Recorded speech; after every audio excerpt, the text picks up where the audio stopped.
Hello friends, welcome to நம்ம பெட்டகம். இன்றைக்கி நம்ம சேனலில் என்ன வீடியோ பார்க்க போகிறோன்னா, சிக்கன் கட்லெட் எப்படி செய்கிறதுன்னு தான் பார்க்க போகிறோம். அதுக்கு தேவையான பொருட்கள், நான் 1/4 கிலோ அளவுக்கு போன்லெஸ் சிக்கன் எடுத்து நல்லா க்ளீன் பண்ணி எடுத்து வச்சுருக்கேன். 2 உருளைக்கிழங்கெல்லாம் வேக வச்சு கட் பண்ணி எடுத்திருக்கேன். 2 பெரிய வெங்காயத்தை குட்டி குட்டியாக கட் பண்ணி வச்சுருக்கேன். ஒரு கைப்பிடி அளவுக்கு கொத்தமல்லி, கொஞ்சமாக கருவேப்பிலை கட் பண்ணி வச்சுருக்கேன்.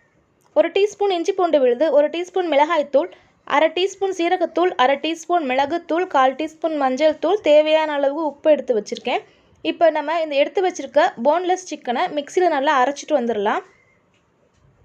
இந்த அளவுக்கு நான் அரைச்சி எடுத்து வச்சுருக்கேன். இப்போ நம்ம கட்லெட் செய்ய ஆரம்பிச்சிடலாம். நம்ம சிக்கனை ஃபஸ்ட்டு வேக வச்சுட்டு அப்புறம் தான் கட்லெட் செய்ய போகிறோம். அதுக்காக ஒரு பேனில் 1/2 டேபிள் ஸ்பூன் அளவுக்கு எண்ணெய் சேர்த்துருக்கேன். எண்ணெய் நல்லா ஹீட் ஆனதுக்கு அப்புறமா நம்ம எல்லாத்தையும் சேர்த்துக்கலாம். இப்போ ஆயில் நல்லா ஹீட் ஆயிடுச்சு. இப்போ நான் வெட்டி வச்சுருக்க 2 பெரிய வெங்காயத்தை இதில் சேர்த்துக்கிறேன். நல்லா பொடிசாக கட் பண்ணி வச்சுக்கோங்க. இதை நல்லா வதக்கி விட்டுக்கலாம். நல்லா வதக்கி விடும்போதே இதுக்கு வெங்காயத்துக்கு தேவையான அளவுக்கு நம்ம உப்பு சேர்த்துக்கலாம். சேர்த்து நல்லா வதக்கி விட்டுக்கோங்க. வெங்காயம் சீக்கிரம் வதங்கிடும் நமக்கு உப்பு சேர்த்துருக்கனால.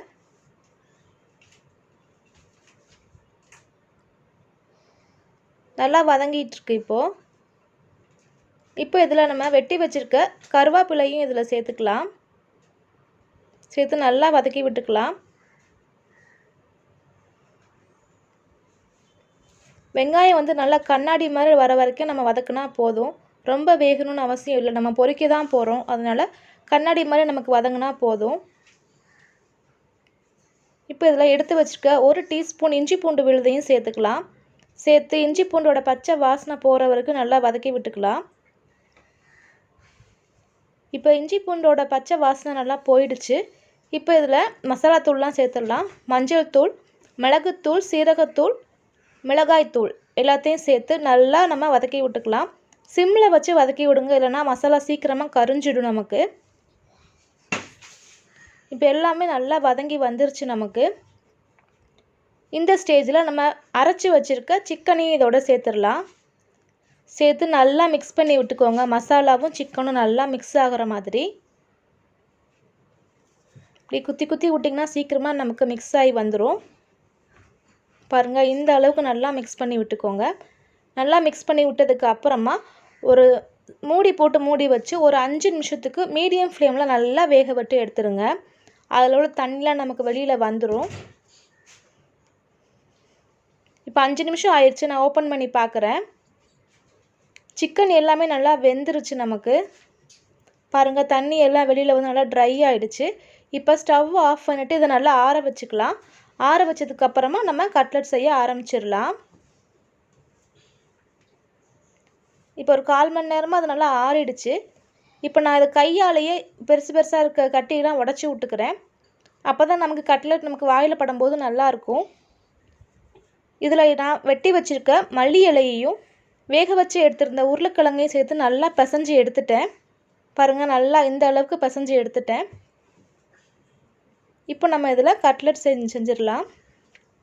கட்லெட்டை கோட் பண்ணி பொரிக்கிறதுக்கு 1/2 கப் அளவுக்கு பிரெட் க்ரம்ஸ் எடுத்து வச்சுருக்கேன். 2 டேபிள் ஸ்பூன் போல் கார்ன்ஃப்ளவர் மாவு எடுத்து வச்சுருக்கேன். இந்த கார்ன்ஃப்ளவர் மாவில் நம்ம கொஞ்சமாக தண்ணி ஊற்றி நல்லா கலந்து எடுத்துக்கலாம். கார்ன்ஃப்ளவர் மாவுக்கு பதிலாக நீங்கள் முட்டையோட வெள்ளைக்கரு கூட யூஸ் பண்ணிக்கலாம். நான் இன்றைக்கி கார்ன்ஃப்ளவர் தான் எடுக்கிறேன். நல்லா கரைச்சிக்கலாம் இதை. இப்போ உங்களுக்கு கட்லெட் எந்த ஷேப்பில் வேணுமோ அந்த ஷேப்பில் நீங்கள் எடுத்து நல்லா உருண்டை பிடிச்சிக்கோங்க. நான் இன்றைக்கி ரவுண்டாக பண்ணுறேன். ஓவல் ஷேப்பில் கூட செய்யலாம். இதை நல்லா உருட்டு நல்லா ப்ரெஸ் பண்ணிக்கோங்க. இந்த சைஸ்க்கு நல்லா நம்ம செஞ்சுட்டு கார்ன்ஃப்ளவர் மாவுக்கு தண்ணி கரைச்சி வச்சுருக்கோம் இல்லையா, அதில் நல்லா டிப் பண்ணி விட்டுக்கோங்க. டிப் பண்ணிவிட்டு பிரெட் க்ரம்ஸில் போட்டு நல்லா புரட்டி எடுத்து வச்சுருக்கோங்க. இதே மாதிரி எல்லா கட்லெட்டையும் நம்ம செஞ்சு முதல்ல வச்சுட்டு அப்புறமா பொரிச்சுக்கலாம் கடைசியாக.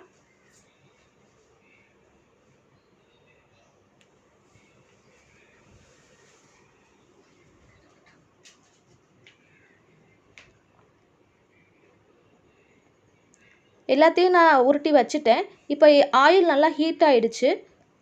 ஆயிலில் ஒரு கட்லெட்டாக நம்ம போட்டு எடுத்துடலாம். ஆயில் ஹீட் ஆகிற வரைக்கும் மட்டும் நல்லா ஹை ஃப்ளேமில் வச்சுக்கோங்க.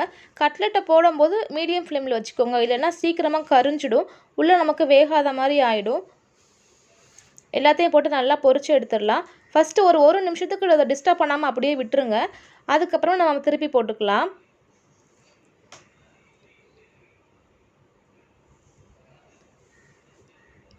நான் மீடியம் ஃப்ளேமில் தான் வச்சுருக்கேன்.